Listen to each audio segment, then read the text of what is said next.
तनिक इस वीडियो को ध्यान से देखिए। क्या दिख रहा है? एक महिला की पीठ दिख रही है और पीठ के पास एक हाथ की एक उंगली दिख रही है। उंगली किस प्रकार से चल रही है आपको समझ में आ रहा है। ठीक है, बहुत आराम से समझ में आ रहा है। अब इस पुरुष को जब ध्यान से देखते तो पता चलता है कि भाई ये सोता हुआ लग रहा है।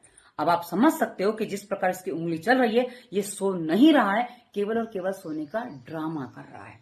अब वो जो महिला आगे बैठी है उसको ये बात अच्छी नहीं लग रही है, पर महिलाओं का स्वभाव इतना संकोची होता है कि ऐसी स्थिति में कुछ कह नहीं पाती हैं, कुछ कर नहीं पाती हैं, बस झेल के रह जाती हैं। किंतु अब मेरा अपनी इन बहनों से करबद्ध अनुरोध है कि यदि आपके साथ कोई ऐसा कुछ करता है तो उठ के सीधा खींच के तो थप्पड़ लगाइए, उसको कान के नीचे बजाइए, क्योंकि ये अनिवार्य है। जब ऐसे लोगों को हम यहाँ कुछ कहते नहीं है तो इनके अंदर का साहस बढ़ जाता है और उसी का शिकार हमारे समाज की छोटी छोटी बच्चियां हो जाती हैं।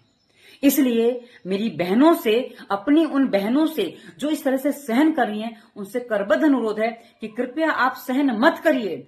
आपकी सहनशीलता जितनी बढ़ेगी ना, इनके अत्याचार भी उतने ही बढ़ेंगे।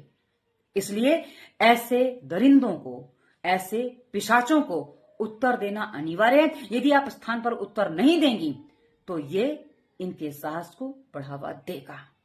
इनका अपमान होना, इनका तिरस्कार होना, इनका समाज में बहिष्कार होना अनिवार्य है। और जितनी बार इनका बहिष्कार होगा, तिरस्कार होगा, ये कहीं शायद कुछ इनके अंदर कुछ बुद्धि जागे। अन्यथा संभावना तो नहीं दिखती है, पर हाँ कुछ संभव बन जाता है।